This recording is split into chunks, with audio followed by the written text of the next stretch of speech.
Howdy everyone and welcome back to the channel. Today I'm going to be going over movies released in December 2013. I love doing this little video series because it allows me to kind of go back, look at movies that I'm nostalgic for, maybe even rediscover some movies that I haven't seen. But if you like videos like this or any of my other content I produce, please consider subscribing. It really helps the channel grow. But with all of that being said, let's go ahead and get into it. I like the format that I did this last month where I looked at the movies while I was filming, so you guys are seeing my genuine first reaction. Alright, so starting off on December 6th, we had Inside Llewyn Davis. Now, this is a Coen Brothers movie that I never went out and saw. I know that it got critically praised. Oscar Isaac was obviously in there and got nominated for a bunch of awards, not the Academy Awards, though. I hear nothing but great things about this movie, and for some reason in the back of my mind, I remember specifically Justin Timberlake was in this. But to be honest with you guys, the Coen Brothers are a little hit or miss for me. They've made some movies that are some of my all-time favorites. For example, Fargo is on the 100 movie marathon. But then they've also made movies like Ballad of Buster Scruggs that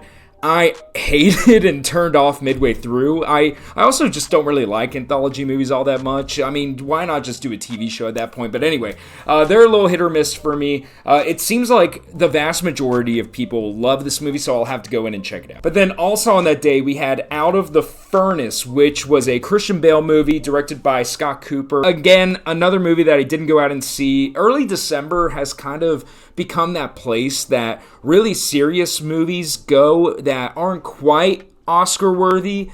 So the studio doesn't really know where to place them, and so normally the first weekend of December kind of has nothing there for anyone. It's not really a box office juggernaut. Now this year, Beyonce took advantage of that and released Renaissance. That made about $21 million, far cry away from the Eras Tour. But anyway, it looks like Out of the Furnace was that movie that filled in the early December slot this year, and by all accounts, it seems pretty forgettable. I really have no desire to go out and watch it. Okay, now moving on to the next weekend, we have American Hustle, another Christian Bale movie. Okay, he had two movies coming out 2 weeks in a row. All right, there you go. David O. Russell movie, got nominated for a ton of Oscars. It starred Christian Bale, Amy Adams, Bradley Cooper was in there. Jeremy Renner played, I think, the mayor in the movie, or a congressman, something. I remember Robert De Niro had a brief cameo, and then Jennifer Lawrence was also in the movie. She got nominated for an Oscar, I believe. I think the primary four leads all got nominated for Oscars for this movie. And this is one of those films that got nominated for a ton of awards, but then didn't win anything, I believe. This was during David O. Russell's run of, The Fighter, Silver Linings Playbook, American Hustle. And before I found out that apparently he's a jackass on set, I was a huge fan of David O. Russell. I love his writing style. Silver Linings Playbook is one of those great movies that I grew up with. And then this movie, I remember loving it at the time, and I've watched a little bit of it. I believe it's on Netflix now. I've rewatched a little bit of it, but it's surprisingly kind of fallen through the cracks through the years. Over the last 10 years, nobody's really out here talking about American Hustle. I feel like there are plenty of movies that are kind of live and die by their script that people do remember. So American Hustle just seems like one of those movies that people forgot about, but I remember loving it at the time. All right, so now also on that day we had The Hobbit, The Desolation of Smaug, otherwise known as the best Hobbit movie that they ever produced. Man, I know that the Hobbit movies get a bad rap, but I remember whenever I saw the first one back in 2012, whenever I was in high school, I really liked that movie. I skipped out on Smaug, and I ended up watching it whenever it hit HBO or Redbox, whatever, several months later.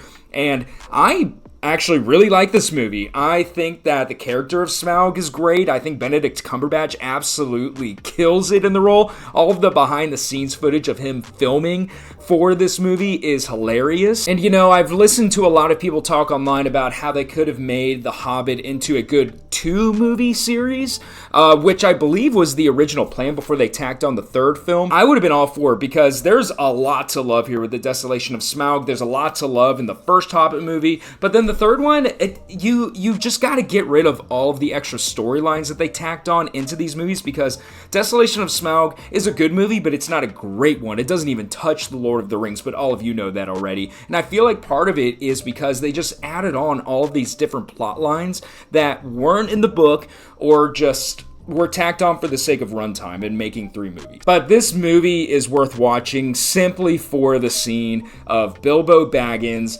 in Smaug's cave or lair, whatever. That scene is absolutely killer. Alright, now moving on, I believe on the same day we had a Madea Christmas. I don't have a whole lot to say. I have not watched any Madea movie. I know Tyler Perry has made a ton of money off of Madea and all of his other properties, but I just don't have anything to add to that. Sorry, guys. But then we had Saving Mr. Banks, which also was released on that day of December 13th, and that movie gets slept on. I actually really like Saving Mr. Banks. I haven't watched it in several years, but I remember walking away from the theater, loving it. I went and saw it with my mom. Tom Hanks is good as Walt Disney. Emma Thompson, that's her name, is good in the lead role as the writer of Mary Poppins. For those of you that don't know what the movie is about, the movie's about P.L. Travers, the writer of Mary Poppins, and basically how Walt Disney courted her to be able to make the classic that is Mary Poppins. There's famously a lot of drama behind that. P.L. Travers was horrified by the finished film, made it way more kiddie than what she had intended. But the movie also takes it a step further, and it goes into her background and kind of what the story of Mary Poppins meant to her. And out of that, we got a magnificent performance by Colin Farrell as her father in, a series of flashbacks. Arguably Oscar-worthy. I think Colin Farrell is really fantastic in the supporting role. We got Paul Giamatti in here, Jason Schwartzman, BJ Novak was in here, so a really good cast of supporting characters. There are certain scenes I wouldn't really call it like a good easy watch. It can get really dramatic, but it is a solid quality movie in there. Okay, now moving on to the next weekend. On December 18th, we had Anchorman 2, The Legend Continues, and this is famously the Anchorman sequel that the studio made Adam McKay do if he wanted to do The Big Short. The Big Short was the movie that he really wanted to do, but they said, no, you're not getting the budget for that until we get an Anchorman sequel. So, we got an unnecessary sequel to a all-time classic in Anchorman, and this movie is okay. It's pretty forgettable. I've rewatched the first Anchorman like 100 times. I've rewatched Anchorman 2 maybe a couple of times. I haven't completely forgotten about it. It's not bad. It's not terrible, I should say. There are plenty of memorable scenes in here, but there are a lot that are pretty cringy. Kind of toes the line a little bit in some of its jokes. I think it's okay. It's pretty forgettable. I remember being pretty disappointed at the time that I saw it because Anchorman I just think is one of the best comedies ever. It's on the 100 Movie Marathon if you want to watch my video about it. And Anchorman 2 just isn't that, but whenever you have the context of Adam McKay having to make this movie in order to make The Big Short, the quality of the movie makes a little bit more sense. Everybody's just a little bit older, a little bit more tired. It doesn't mean that they're bad in the movie. I like Will Ferrell, I like Steve Carell, Paul Rudd. I like the whole cast. It's just the movie just wasn't there. It felt like a movie that a studio mandated versus having a really good script and needing to do a sequel. All right, now also on that day we had Her, the classic film by Spike Jonze starring Joaquin Phoenix, and it all centers around a man who sparks, I guess, a romantic relationship with an electronic device, kind of a early form of AI. And this film feels really ahead of its time because I feel like this could come out today and it would still feel like a futuristic sort of film and something that could plausibly happen. Here we are 10 years later and you see all of the stuff about AI girls and people actually paying subscriptions to them, and that's really no different than this movie, and it's kind of haunting just how right Spike Jonze got that and how he gets you really invested in Joaquin Phoenix's character. Scarlett Johansson is also amazing. Her role is just as a voice, but it could be argued that she should have been nominated for an Academy Award for her work in this movie. She is fantastic at making the AI in this movie leap off of the screen in the movie and the actual movie screen. But then on the big day, on December 25th, we had 47 Ronin, Grudge Match, Lone Survivor, The Secret Life of Walter Mitty, and The Wolf of Wall Street. Okay, so let's cover all of those. 47 Ronin is a Keanu Reeves movie that famously flopped in the box office. It was produced for like $200 million, only made $151 million, so the studio lost a ton of money, and it was kind of after this movie that I felt like Hollywood was kind of out on Keanu Reeves. You know, he had started a assortment of movies that had lost money up to that point, and it just felt like he was done. But then, of course, the next year we got John Wick, and Keanu Reeves is back. But this movie popped up for me recently because the director actually stole money from Netflix that they gave him to produce a TV show and gambled it all away. So that's the only reason why I've even thought about 47 Ronin lately. This movie's really forgettable. There's a reason why it flopped. It's not that great. I'm just happy that Keanu Reeves was able to resuscitate his career after this. Then we had Grudge Match, a movie starring Robert De Niro and Sylvester Stallone as two fighters that are well past their prime, duking it out for one more match.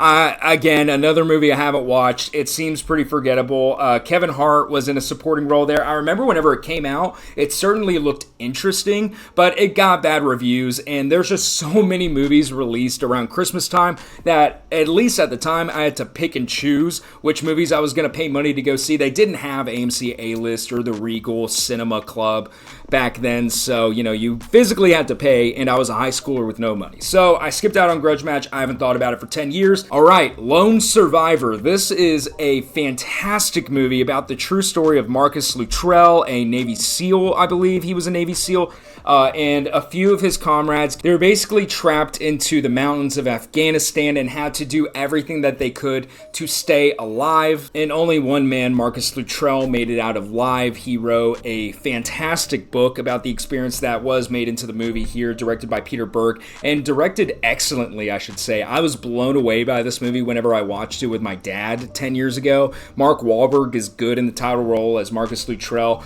and the other three guys that play his comrades, I guess, in the movie, Ben Foster, Taylor Kitsch, and Emil Hirsch, are all fantastic in the movie. It's a really tragic story, but also one about the human spirit as we see Marcus Luttrell fight to stay alive, doing everything he possibly can. And this is one of those great wartime movies. If you haven't watched it, I highly recommend it if you're into that sort of thing. Okay, then The Secret Life of Walter Mitty, a movie that has grown on me substantially over the last 10 years. At the time, I thought the movie was fine. I didn't think it was anything special. I thought it was interesting that Ben Stiller was directing it. But man, this movie has proven to be very rewatchable. I've rewatched this several times over the last 10 years. And for some reason, maybe it's because I'm getting older, I just connect a little bit more with the Walter Mitty character. I like the globe-trotting angle of this movie, the fact that he's traveling the world for the first time. I remember the soundtrack was really good in this movie too. This is just a really good, easy watch. It has like a 50% on Rotten Tomatoes, so people are literally split down the middle on this, but I'm overwhelmingly positive on this. This movie's grown on me over the last 10 years. And then, of course, The Wolf of Wall Street on the same day. I will never forget that this movie came out 10 years ago in December. I knew that this was going to be in this video because I remember the first time I watched it, I got an Alamo Drafthouse gift card from my mother that year, and I thought I was being a great son and offering to spend the gift card on her to take my mother out to the movies. So we went to the Alamo Drafthouse, you know, we got our meals and everything. I was looking forward to the new Scorsese movie, didn't read up anything about what was in the movie, and if you've seen the movie, the opening scene happened and I was petrified about how the next 2.5 hours were going to go, and it went about how you expected. And I would have just walked out with my mom, but we had food coming. It was on the way. We had already ordered it, so we were just kind of trapped there. So my first viewing experience for this was less than ideal, I would say. I ended up rewatching it a few months later whenever it got released onto DVD because I was like, okay, I need to watch this alone and not right next to my mom. And of course, this movie was much better. I could actually analyze it as a movie the second go around whenever I wasn't distracted by the fact that I was watching certain things on screen take place right next to my mom. And this movie is outstanding. I've rewatched it a couple times over the last 10 years. It's one of Scorsese's best movies, in my opinion. We get a stellar performance by Leonardo DiCaprio. Margot Robbie's first major role. Jonah Hill in that supporting actor role, getting nominated for an Oscar as well. There's a whole lot to love about this movie, but the only thing that I hate